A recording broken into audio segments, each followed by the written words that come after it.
Here we go. Pretty sure I got it rocking and rolling now.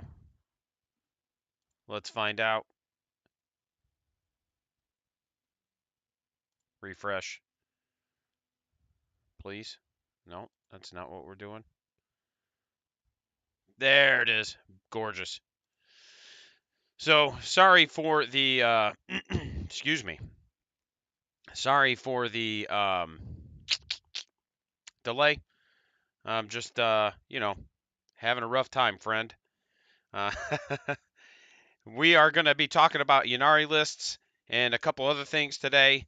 It's one of those, like I said, I'm sorry. I'm still learning the ins and outs of streaming on YouTube, and I'm trying some different software. Yesterday, we had all kinds of bonkers issues, and I finally just decided to stop streaming and then just pre-record everything and then throw it up unedited. I may edit it down to a shorter time frame later. I don't know. Actually, just leave a comment or pop in the chat. Leave a comment. Let me know if you guys want to start seeing some of my live stream games edited down to a shorter time frame, and we can start doing that. And now you can see my handsome face. Look at that. Damn, it's hard looking this good at 40. All right, so let's close you out. And I just have one or two other things to bang out real quick, and then we'll get digging. Digging, son, as the kids say. I don't know if they say that. Somebody says that somewhere. I say a lot of weird stuff. I have got to be like one of the weirdest people to have across the table at a 40k game, especially at a tournament. Because I just say a lot of just dumb shit, right? I do. It's one of those where when I'm like, hey, this is my Cowboy Larry, and they're just like, sure it is, buddy. You do you. And I'm like, yeah, I do, right? So it's one of those where, like I said, I'm sure that I am just people get across the table from me and they're like, this guy is just fucking weird, friend. And that's okay.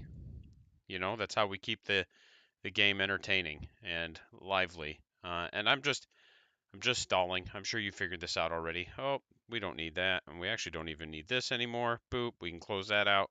We all know what's happening. And that was the scoreboard from yesterday. Match play. Boop, boop. I just need to do this real quick, and then we will heckin' go, friend. Share this. Create post.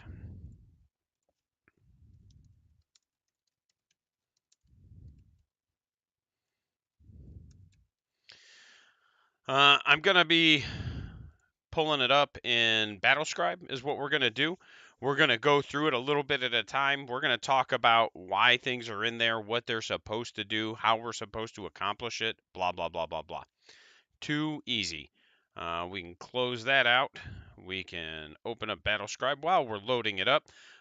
Quick shout out. There are some links in the description of this video. One of them is to Military Gaming Command. It is a nonprofit that I work with. I don't work for, and they don't pay me. I'm just working to help support them. They support a cause that is very near and dear to me. It is to support wounded veterans and soldiers in the American Armed Services. And what they do is they use gaming to help provide some sort of emotional or support in general for these wounded service members and soldiers. So it's one of those where it means a lot to me as a disabled veteran myself. It does mean a lot to me, and I am truly thankful and blessed that I get to work with these folks. We are spearheading a 40k team so that we can kind of spread their influence to the tabletop side of things. So I'm again very thankful to have this opportunity. So feel free to check them out. They do great things, and they are an actual nonprofit. They're not just a group of guys who decided they were gonna be. Like, they have their proper paperwork. And also, if you like the channel, make sure you subscribe. If you like the content and you're already subscribed, buy me a cup of coffee on Patreon. That's pretty cool too. I appreciate that type of support and stuff. Or don't. Just keep subscribing and watching videos. Really, that's what this is all about. But all the Patreon money just goes to supporting the community. It doesn't pay my bills. It literally just goes to help me be able to run more events. So, all right. So let's dig into this roster, right? Let's go to my yeah, Ynnari Arcs right on top. Look at that. How fortuitous, right? All right, so we hit 2,000 points on the nose, so that's pretty cool. And it's a little weird because I've got one screen up that shows me all the YouTube stuff, and then I've got my screen up. And when I look over, it's like 3 to 5 seconds behind me. So I'm like, what the heck? And then I'm like, oh yeah, there's a delay. But awesome. So we're gonna dig into it. Actually, let's just pull up OBS instead. We're doing OBS today. Uh, it'll give me less distractions. All right. Oh yeah. Yep. It's Battlescribe on the PC, so everything's a pop-up window. Uh, Also, if you dig like my handsome clothes, I do have a Teespring store. Links in the description. But let's dig in. So we did an Arcs of Omen detachment, and I did Fast Attack, and you're going to see why.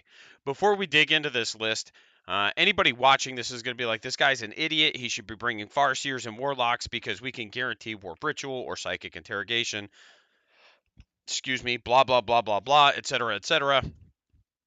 I already know this, right? Uh, for those of you that don't know, late last year I was running Ynnari before it was the in thing to do. And I was running the Farseer Warlock combo so I could quicken and warp it. Like, I know that this is very easy points that you can score, right? I'm trying to see how well we can do without running the cookie cutter. This has now become the standardized template for this army. Because that's kind of what I do. Is I try to approach the game from a, okay, well, this is what everybody else is doing, but is there something in here that can be a little off meta that's still really good? So we're going to kind of dig into that. Obviously, it's Ynnari, because Ynnari's my boys or girls or whatever. So it's cool. I do love them. I love the ability to soup my Drukhari with my craft world. I don't really do a lot of Harlequins, and that's just me. There's nothing against Harlequins. They're very good. I just don't play them. You know, I don't really have many, and even if I did, I just prefer the Drukhari stuff. So we do have an Autarch, right? Let's go ahead and click on him. He's got Ambush of Blades, and then he's got the Fire Saber. And he's got the, what's he got? He's got the Howling Banshee Mask, so we can deny Overwatch. Let's look at that. Give me 1 second.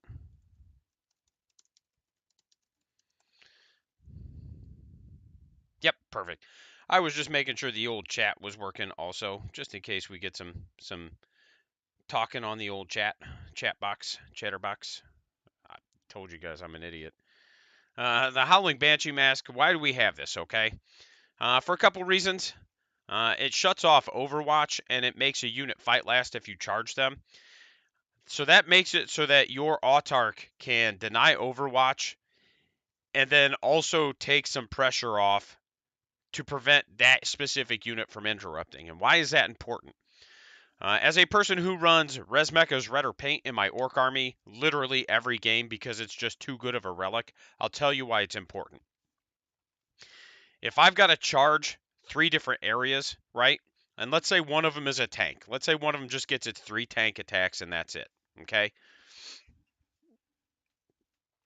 One of them is assault intercessors, and then one of them is blade guard, for example. And my opponent has 2 command points. If I can charge this Autarch into the assault intercessors or the blade guard, that unit doesn't get to interrupt. They just don't because of the fight last mechanic, right? Which means I now can just fight however I want to, right? I don't have to worry about trading my units, which is why this is so important, especially for an elf army. Because yes, it has army-wide fight first, but my opponent can still spend 2 command points in order to interrupt. But if I can use this fight last to deny and interrupt somewhere, now I can go, okay, well, I'm going to fight here where you could interrupt first. And I'm going to try and either destroy or cripple that unit enough to limit its counter swing. And then I don't have to worry about it, right? After that, easy peasy lemon squeezy, especially if you charge with multiple units of Banshees, right? So if you put a unit of Banshees over here and then you put the Autarch with the Banshee mass somewhere else, now you can just do what you do. And it's a really good way to, if you can precisely position things, limit your opponent's ability to be disruptive, and that's why the fight last mechanic is so important. So sorry about the tirade there. I have the wrong model in here, so we're actually going to end up over points. We're going to need to, boop. I don't know why I put Yvrain in there. Mostly because, again, I keep telling people I am an idiot. So we're going to have to shave a lot of points now. I think we can just drop these. Yeah, for now. We may end up coming back to that, right? Oh, no, we can't. Anyway, we'll come back to that. I accidentally put Yvrain in the list instead of the Incarn. Don't know why. Again, generally kind of dumb.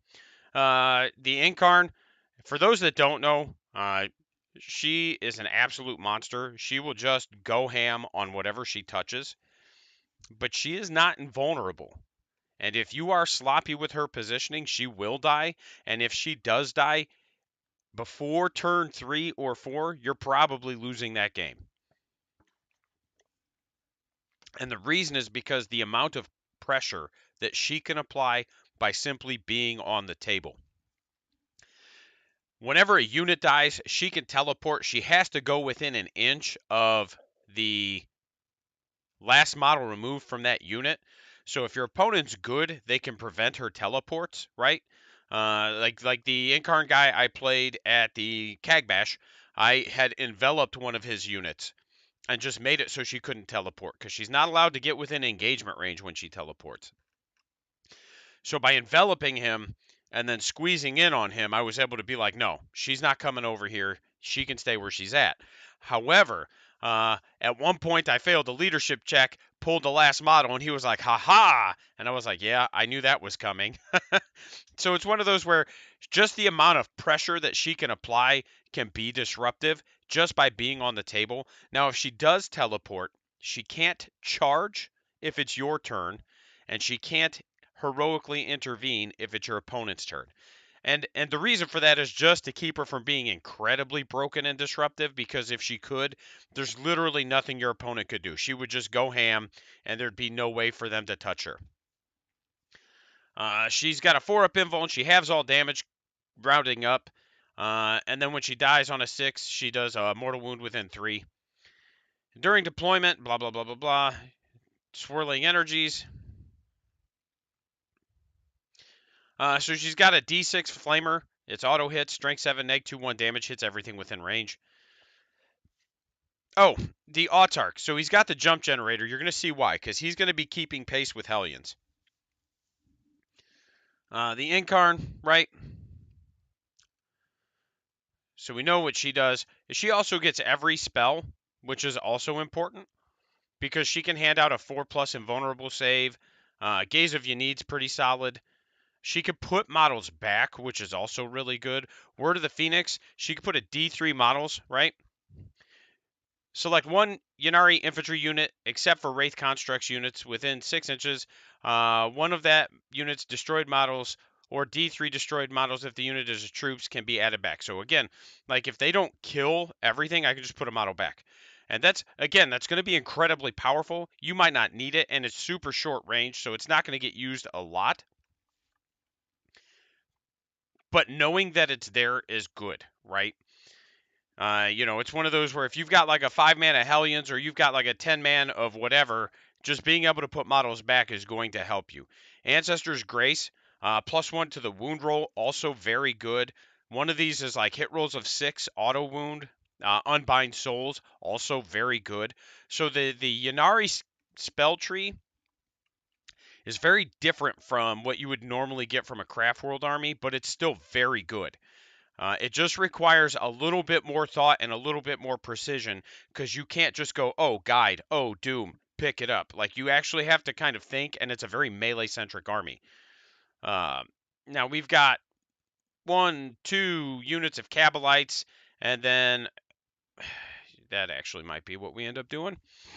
We got 2 units of Kabalites, 2 units of Rangers, and they're not a necessity, but they're still pretty solid. Like, Kabalites are cheap enough that they're worth bringing for backfield screening, things of that nature. They lose their power from pain, and that's okay. They're very good, because they're 40 points. you're not needing them to do anything other than just hold these backfield objectives, that's it. Or maybe do some actions. If you take like RBD, something like that, or banners, it just gives you units for those specific actions. We got a 10 mana Banshees. They're going to go in a Wave Serpent. And I know everybody's like, well, you need to have just a 5-man min squads. And I get it, but they're going to be in a Wave Serpent. And I can promise you, like, I've played enough with Banshees that I know how to use them. I'm not going to lose them 9 games out of 10. I'm not losing them before they do some massive damage, right? That's just the way it is. I've understood how to play them. I do have a 5-man of Incubi. I love Incubi. I'll never not bring them in a Ynnari list. Not because they're good, just because I love them. Like, the models are super cool. I like the way they interact. They're very, very solid, very consistent. Again, they need some kind of buffing, so you can give them the +1 to wound spell, which at strength 5 is really good. Especially because you're going to have strength 5, neg 3, 2 damage attacks. Wound rolls of 6 do 3 damage. Wound rolls of 6 are neg 4. So it's one of those where they're just a really good melee unit. So we're gonna have to figure this one out because I kind of screwed something up here. What other fast attacks can we take? Honestly, I had a unit of swooping hawks, but we need to see if we can get a cheaper one. That is Craft World, and then we'll have to adjust some points here, right? Honestly, Wind Riders wouldn't be bad. They're cheaper. Boop. And then we can actually just come up here. We'll drop. There we go. And actually, we're just doing some quick adjusts. Oh, those are witches. We can't bring those. And we can't bring another unit, so we're going to have to do it this way, I think. We're 15 points over. So we'll have to drop the warriors. That's just the way it is. And then the 25 points we can work with later. That's not the end of the world. So we'll actually end up having to drop those just so we can take these fast attacks. And that's, again, because reading's hard. I was an English major in college, and I still struggle with it, so I'm not going to begrudge other people who struggle with it. So for our fast attack slots, we're going to have 2 squads of Hellions. And for the combat drug, I haven't decided. I always just give them Adrenalite simply because it's always good. But the combat drug is not necessarily going to have to be Adrenalite. It could be a lot of things. You could go with Grave Lotus because then they go to Strength 5. You could go to the Random 2 and it wouldn't necessarily be bad. The +1 toughness is not bad. They go to T5. And actually, the +2 inches of movement would be very good. I would also consider that one. And here's why. Because these handsome boys move 14. So moving 16 and flying and being infantry so they can interact with breachable. I might actually consider that. Because, 5 of these is going to be 16 attacks. And like I said, the plan here is to keep them by the, what you call it, your homeboy, Archon, Autark, there we go. Archon is the Drukhari one. I've played a bit of Drukhari, if you can't tell. So you're going to keep them by the Autark, and here's why. The Autark is basically there to hand out Ambush of Blades to one of them, so they go to Strength 4, Neg 2, 2 damage. And that's a big buff, right? And if you can give them the +1 to wound strat, that's going to help you out a lot. Or spell. I think there's also a strat, but the spell is what I was referring to. So you're going to be swinging 16 attacks, hitting on 2s, rerolling or 3s, rerolling 1s, and really it's one of those where I would probably consolidate this into one big unit personally. But I know a lot of people are just like, gotta run min squads, gotta run min squads. But you're not running these like they're gonna die, right? It doesn't matter. They're just gonna die. But being able to have 10 of them means you're going to ensure something goes away, right? If you scream them up the board and charge them at something, it's going to probably die, especially if you can get either the hit rolls of 6 auto wound or the +1 to wound spell off on them. And at 16-inch range, they're going to be able to hit a lot of things that most people are going to think are safe. Warp spiders are really good. And honestly, I'm probably going to have to go through and figure out how we can work in the swooping hawks or another unit of warp spiders, either one, because these are here for a lot of reasons. They've got the once per game teleport, so again, they can come down from deep strike, do an RBD, and if they don't die, they can just teleport and do another RBD. They can score you engage very effectively, and even behind enemy lines. So this list is kind of built for behind enemy lines, RBD, engage on all fronts, like any of those three, and two of them stack. So like you could take RBD and then still take engage or behind enemy lines. Like you're gonna be able to stack those. And that's kind of what this is built to do, is at least have two secondaries that are going to be effectively auto takes, right? Warp spiders, that's what they're there for. Wind Riders, again, I had Swooping Hawks, but realizing that I can't read, I had to just readjust them. And the Wind Riders are fine. I don't know. We could replace them with something else. That's not the end of the world. Uh, it's just one of those where I needed to slam a fast attack in here. But if I consolidate all my Hellions to one squad, then I don't necessarily need those Wind Riders, and then I don't need the fast attack slot. I can pick something else. But now we're talking about a whole different list, right? Two Fire Prisms. One of them has like all the upgrades. And that's the one that's going to be there for the strat, right? You're going to basically be popping your linked fire strat, and you don't even have to use it. Two fire prisms on the table is enough to make your opponent respect it, right? If they know that you can spend 2 command points and just get to shoot them and then deny their invuln, a lot of times they're going to have to respect that and just pick and choose what it is they put out if the objectives are in the open or if they need to close some distance. So that's why they're there. Again, they're not mandatory. They could be replaced with a lot of things. It's just when I ran Ynnari before, the fire prisms gave me something that the rest, like, I was just really lacking. Um, and that was that kind of like heavy anti-tank firepower that put out enough volume that, again, my opponent had to respect it. They had to just be like, oh, okay. Now the 3d3 damage does kind of like, it is kind of the poopy duty, but if you can get enough hits, it's not going to matter, right? Because when you link fire, you get all the dice from both of them. So if you have two of them shooting, you get like 6 dice, I think it is. I forget exactly how it pans out, but you get extra hit rolls, and then you can always Strands of Fate them if you need to, things like that. I do have, I think, 3 support weapons, and really, I think we just drop one and see where we go from here, because that frees up some points. And really, these are just there to sit on backfields.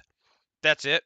The 2 D cannons are enough. Again, we just need something that is going to make people think about their life decisions if they get within range of them. They don't necessarily have to kill things. They just have to present a threat. And that's what the difference is between, like, I think that's what separates like the really good players from the just really good players. Really good players are like, can this kill things? If no, trash, right? Whereas the people who are that just that slight next level above understand that you don't have to kill units. You just have to be able to alter the flow of the game. So if again my 2 support weapons can alter the flow of the game, then they're not wasted points. If they can sit on a backfield objective and hold an objective and score me primaries, then they're not wasted points. And that's the difference there. And that's how you want to approach this. Your Venom is for the Incubi, and then the Wave Serpent, again, for the Banshees. Now, the downside is that now I've already caught mistakes, and now I have to go back and fix them. So we have 70 points, and there is one thing I would probably add. I just don't know that I have the points to. And that's a Farseer. Because, oh man, can I just bring a Spirit Seer? Really, you just need you want the spells, right? Having 2 casters who can cast spells is going to help you. because you don't want to rely on the incarn for all your spell casting. But again, when I built this, my intention was to basically have here's my here's my army. Everybody expects me to run the Farseer on bike and the Warlock on bike, and I just cap Warp Ritual in 3 turns, and you don't get to interact with it. Like, yeah, again, I know I can do that. I know you can do that. I know whoever just picked up the book for the first time and then got on Reddit can do that. Um, that's not a testament to how good you are. A testament to how good you are would be, well, here's something different, and I'm still going to score my points. And I may kick some banshees. Uh, the 10-man. So I have run. My first Ynnari list ran 20 of them, and it was very good. So it's one of those where I may end up honestly just dropping like the incubi. Again, they're good, but then I can drop the venom, and it gives me more points. Then I can work in the Farseer and then see what else. I don't want to, but I could, right? But warp spiders. And then again, like the Wind Riders, and really I could drop the Wind Riders and we could bring the Swooping Hawks back, and I think that's a better pick for what we're doing. Because the Swooping Hawks being able to bounce is going to make them a better utility unit. And that's what we're looking for, is we're looking for utility units. Bam. Sweet. And that puts us at 1995. So that right there would be a good, like, this is my first take on a non-warp writ, non-psychic interrogate Ynnari list. And again, are you going to win games with it? Hell yeah, you'll win games with it. Are you going to lose games with it? Sure. But generally speaking, like, my goal isn't to go into a tournament because I play a lot of tournaments. I'm not going into it going, I'm going to win every game. I just want to win more than I lose. If I wanted to win every game, I'd just go by whatever the meta hotness is right now. So, like I said, you've got the 2 squads of Rangers.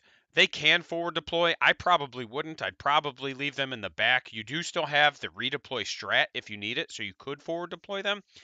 But if you're going to take an objective like RBD, just leave them in the back. Do your RBD. Get it done. Get it done early.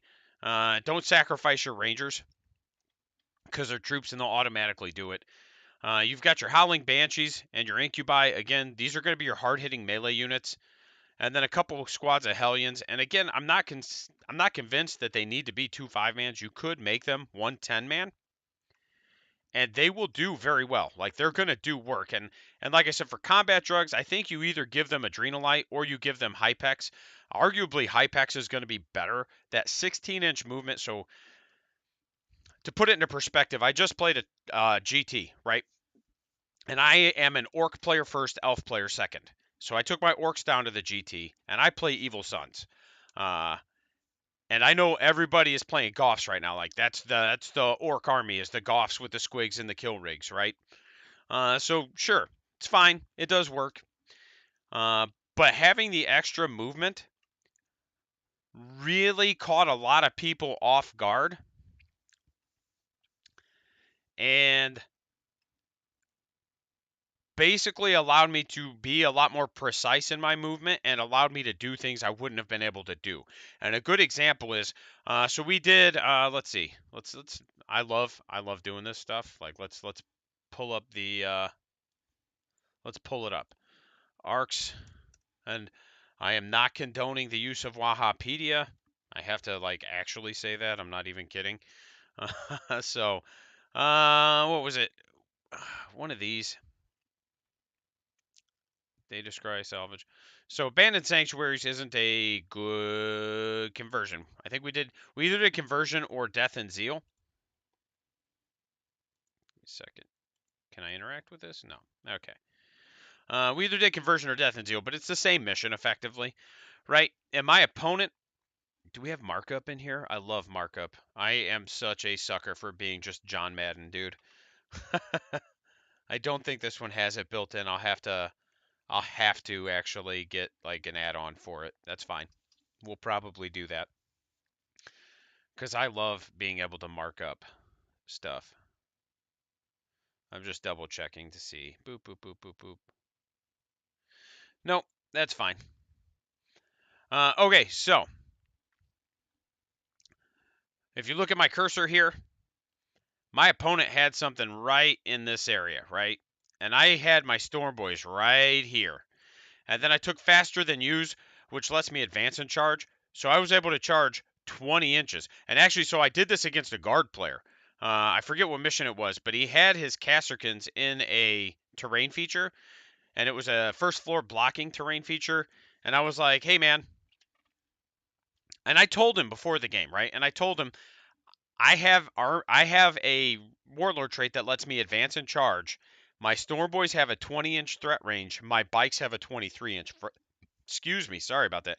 23-inch threat range. And he was like, "Oh, okay, right." And then he put his Casterkins right here, and then I just screamed my Storm Boys 20 inches and charged him, and it was like a 3 or 4 inch charge. And then these were the ones with the relics, and they just died instantly. And he was just like, "Oh." And I was like, yeah. And he's like, you told me it was 20 inches, but hearing it and seeing it are two different things. And what I'm trying to stress here is that like 2 extra inches of movement may not seem like a lot on your Hellions, but going to 16 inches, let's pull that back up, right? If your opponent, right, gets a little cheeky and decides they're going to put a soft target right here on this type of deployment zone, 16 inches. So this is 9 inches to the center and then 9 inches. So it's 18 inches in diameter. So you could have just like a basically unfailable charge turn one with a 16-inch movement if they're a little sloppy with their positioning. And that's where the extra movement is going to help. It's not going to make you more killy. It's not going to make you more resilient, but it's going to give you tools to exploit mistakes that your opponent makes better, right? If you get a little cheeky and you get a little too close to me, that extra movement is going to let me go, okay, now I can't fail this charge, for example. So, and that's why I'm a big proponent for having faster units. And then the swooping hawks. So the reason we have the swooping hawks is also for like RBD stuff like that, engage. Uh, because of Skyleap, right? When they make their battle focus move, they just get to teleport. So you can actually try to pin them in different corners and be like, all right, cool. Now they can't RBD right away if you take that, but if you take engage, you can hide them and then they can just sit there and score you points, or you can grab an objective and they can score you points. There's a lot of utility in here, even if their killing power isn't great because it's just no rend attacks. But there is a lot of utility in there. And then warp spiders, we already talked about. We already talked about everything else. So this would be, like I said, this would be a good solid list for just like trying to break away from what 99.9% of the people who play any kind of craft world army are playing. Um, you're going to have to be very careful with your positioning, but hey, guess what? It's elves. You're going to have to be careful with your positioning anyway. Like, that is just the nature of playing this army. Let me see if I've got my older Ynnari list up, and we can kind of talk about that. We don't need to save it. I've already got it saved. Let's see. Do we have? We do have Ynnari. We have a lot of them. Oh my goodness. So let's grab this one. And sorry about how stupid some of my names are for stuff, right? There's an ATC Ynnari list. So I took this to a tournament, and I went 2-1 at the tournament. Okay, so this one is going to be a little bit closer to like whatever your cookie cutter is, and obviously like I have extra points now that I didn't have, uh, and it's because of Kabalites going down. I think they went down a point. Something went down points in here, and it was probably Drukari stuff. So we do have the Warlock with Protect and Jinx, and then we have a Warlock with it's a unit of 2 Warlocks. Okay. And that's because I went to a tournament in South Bend, which is a town not too far from me. Every game, my individual Warlock, literally every game, the same Warlock, Perils, died within the first 2 turns of the game, and it was the Protect Jinx one. Or not Protect Jinx, it was the Quicken Restrain one, right?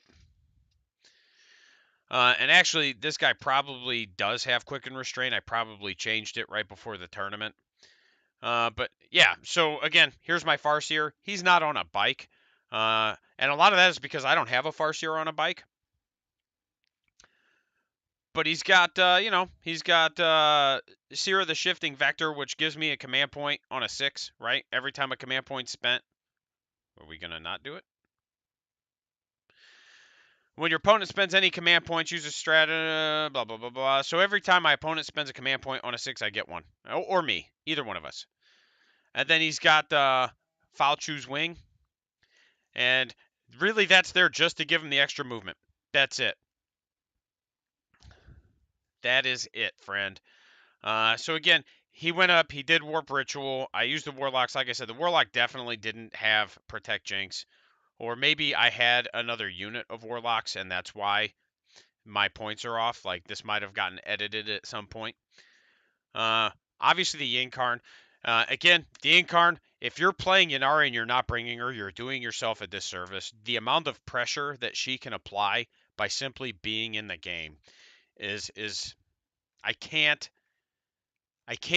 state it enough how good she is at just applying pressure and keeping people honest.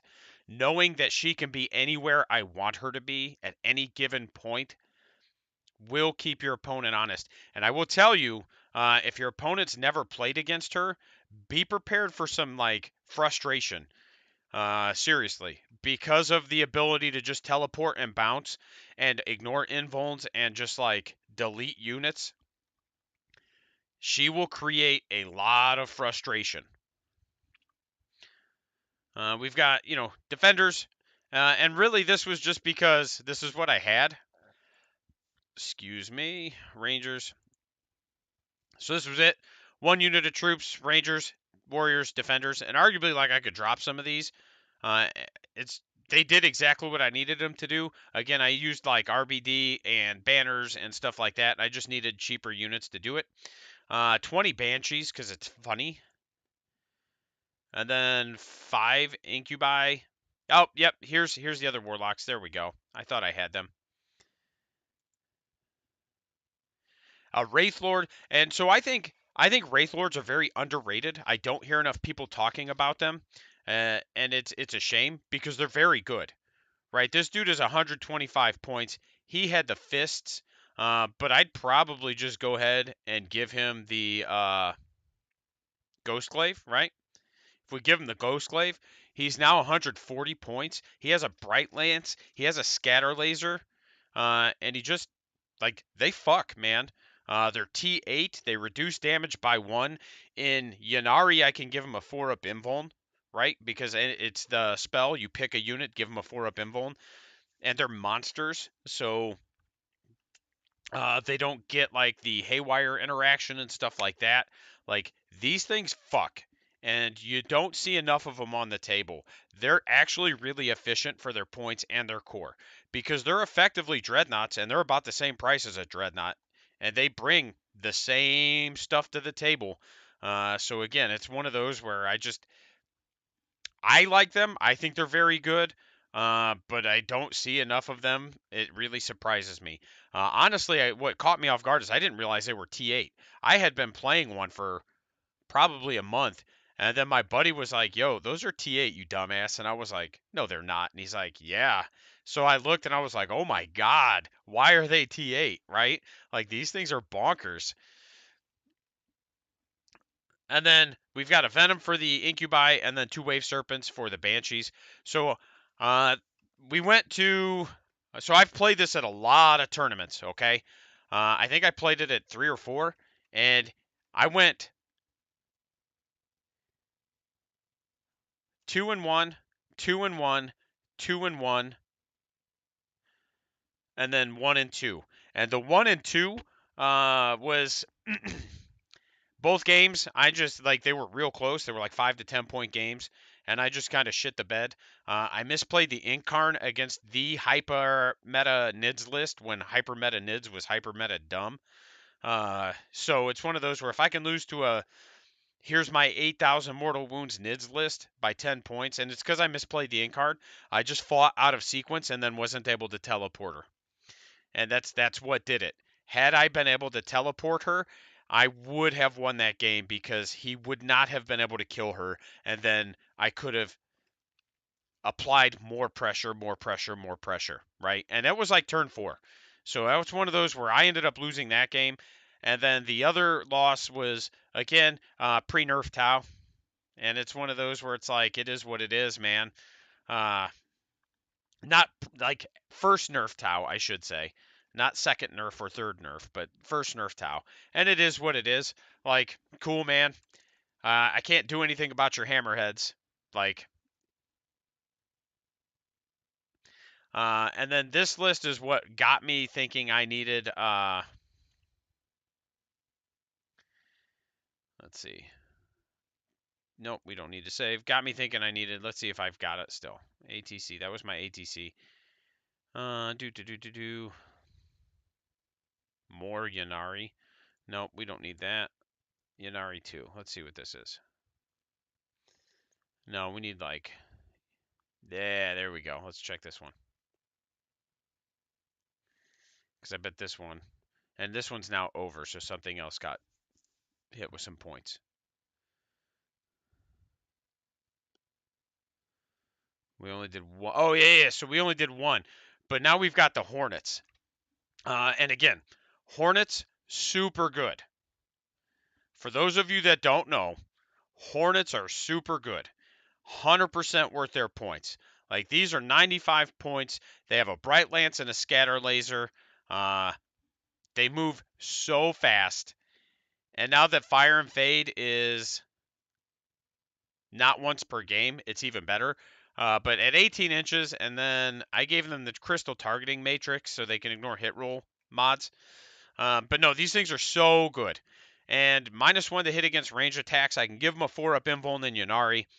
Again, just so good. And this one was kind of like the transition between what I just showed everybody and what I started with, because you can see the warp spiders, scourges instead of swooping hawks, which I think the swooping hawks and the scourges are about the same points. So the swooping hawks are probably a little bit better for utility. The scourges will have shitty better guns. They're weird.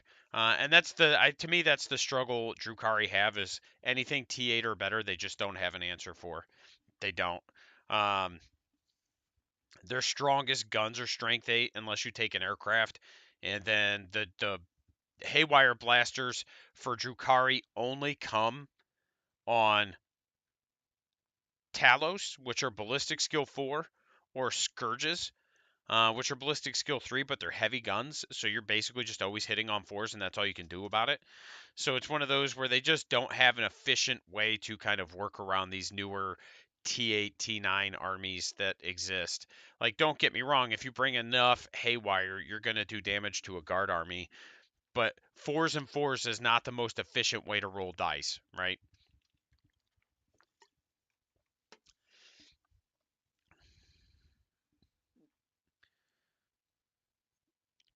And this one, we've got the Raider and the Wave Serpent, and I think it's because we ended up taking 10 incubi. And again, has done really well. I've done really well with this list. So there are a lot of ways, and I've got to shave 13 points now, and I'm not 100% sure what went up. I haven't looked at this in a while. I think the Farseers ended up going up and something else. So again,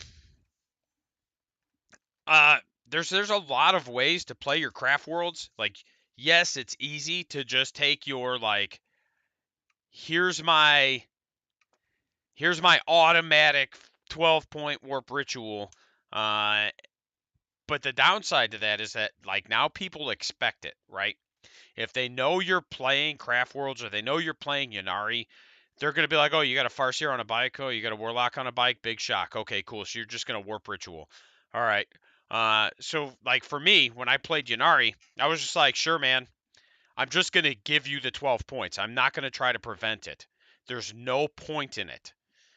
So what I ended up doing was just being like, all of the objectives on the table are mine, and it was a control 2 mission, right? You had to hold 2.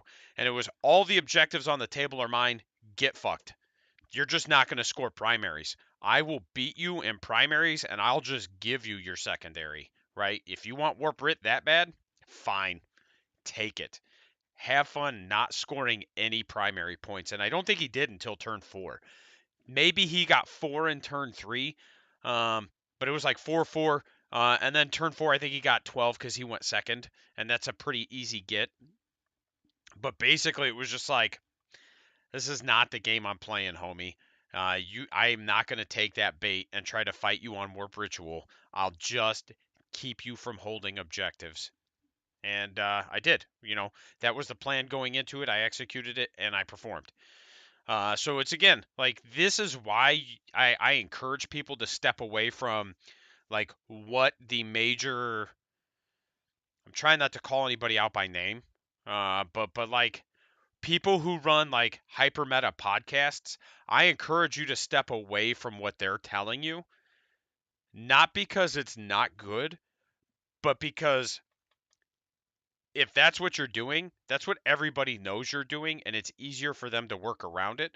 Whereas if you can come with something that's different but still scores well, and you're skilled, right? Like let me preface this by saying you have to be at least a solid player, right? Then you are able to catch people off guard, play in a way they don't expect, and then that'll put you over the top because they're going to be not necessarily able to prevent what it is you're doing. And again, a good example was Kagbash. Everybody I played, literally everybody I played, was like, "Oh, you're playing orcs," except for one guy. One guy knew I wasn't playing Goffs, and they were like, "Oh, are you playing Goffs?" And I'm like, "Nah, dude." And again, I had that at an RTT I went to, right? The first guy had like the cookie cutter copy paste from Reddit T Sun's Demons Soup list, and it was just like, all right, dude. And he was like, "Oh, are you playing Goffs?" And I'm like, "No." And he was like, "Oh, why not? They're so good." And I'm like, "I just like the extra movement, man. I like my boys going red and going fast." And he was like, "Oh, but they kill so well." And then I basically like just tabled him. And I wasn't trying to be a dick, but I was like, "Yeah, this is why it doesn't matter." Like, yes, Goffs are they're more efficient at killing things in melee, but if you know how to use your speed and position well, Orc Melee is still pretty solid, right? It's not game breaking, but it's solid. It's a lot of dice. We're going to chip wounds off you. And that's what I did. Uh, so it's one of those where obviously there's some things that are just too good not to play. To me, the Incarn for Ynnari is one of those. A Farseer is too good not to play in general for any Craft World list. There's like with orcs, Cowboy Larry, or the Knob on Smash a Squig, as he is actually known. With the brutal but cunning and Edwapis Kill Choppa, for me, is just an auto include because 2 command points and 65 points, he becomes one of the most efficient models in the game. At 65 points, if I spike dice, like this is dice dependent, but if I spike dice, he just does like 12 to 16 damage to a knight. Uh, which for 65 points, can't complain. So again, like there are certain things that I get, like they're just so efficient or so good that you just have to include them. But that doesn't mean you can't kind of shift the way you play it and try to do something different. If you come with something different and you know how to use it, you will do a lot better than probably you expect. So that's about it. I think that's going to cover my talk on Ynnari today. I will say that this Thursday coming up, a week from yesterday, yeah, my stream game will be Ynnari. I will be playing it. I don't know who I'm playing. It'll probably be Tau, it looks like, which that's a rough matchup for me. Like just the shooting is so efficient. So we'll see. We'll see how it goes. I don't honestly. I don't expect to win. Dude's a very skilled Tau player. Not that I'm not skilled, but that is like his army. Like that's his first army. Like if I were playing orcs into it, I would feel more comfortable. But because I'm playing my second army and not my first army into it, I'm a little iffy on it. But at the same time, like I'm confident enough in my skills that I think it's still going to be a good game regardless of who wins. But I'm probably going to be playing the first list that we talked about or something very close to it and seeing if we can execute the scoring plans that we talked about, the RBDs, the engage on all fronts, and or behind enemy lines, things like that. if we can execute the plan and we can score well, even if I lose, I'm happy because that shows that hey, like okay, you can play this army in a way that isn't just like warp ritual and scout the enemy, right? So outside of that, thanks for watching. I hope you guys enjoyed it. Thursday, look forward to a Ynnari game. My Incarn sword did break, so she's not going to have her sword. Big sad. But I'll have that fixed within the next week or two. Probably not going to be streaming much this week and next week as I ramp up for Adepticon. I am working it, so if you guys are in Chicago and at Adepticon, come to the Kill Team section. I will be the judge for the Kill Team tournament and love to meet some of you and say hi. Otherwise, have a great day. I will see everybody Monday as we dive into something else super awesome and cool. I'll fix you, buddy. I'll fix you.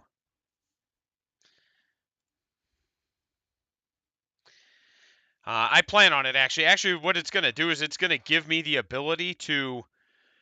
I think I'm going to get like a demon sword from a demon prince and put that on her so it looks even cooler. I think that's what we're going to do. I think we're just going to take that opportunity to put something super awesome on her. And, I'm actually excited. Yeah. Yeah. I'm actually excited to get her back on the table. Playing Drukhari kind of left a bad taste in my mouth for the last few months, mostly because it was just like at competitive events, having a 100% go first win rate and a 100% go second lose rate really just left me going, I don't know what to do with this right now. So playing orcs for a couple tournaments really felt good. Just getting back up and not to brag, but I am gonna brag. I'm gonna use my platform to brag a little bit. Number one Evil Sons player in the country. I don't remember if it's globally, but it's definitely in the country right now. Uh, and then what was it? John and I are top. God, I don't even remember. We're like top three, two of the top three regionally, two of the top 10 nationally, and then because we're both real close to each other in terms of wins and points. So it's pretty awesome just having both of us like right there neck and neck. I do love that. So really excited. And then again, just because I am gonna brag, right? Like I try to be pretty humble, but this is the thing I am most proud of that I've ever won, and that's best in faction, right? Being best in faction as an orc player really feels good to me, and that is just an achievement that I'm extremely proud of. You know, I am not the only one, sir, but I appreciate your comment. Thank you. I am one of four, I think it was nationally, but so I am not only the top player, but I'm also the top 25% of players.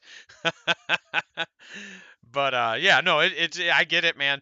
Um, and it's cool. Actually, I'm going to end this stream and I'm going to immediately pick up another stream real quick because I want to talk about stats, but I don't want to tack it onto this video. So I'm going to jump off here. I'm going to go live again and we're going to discuss some stats.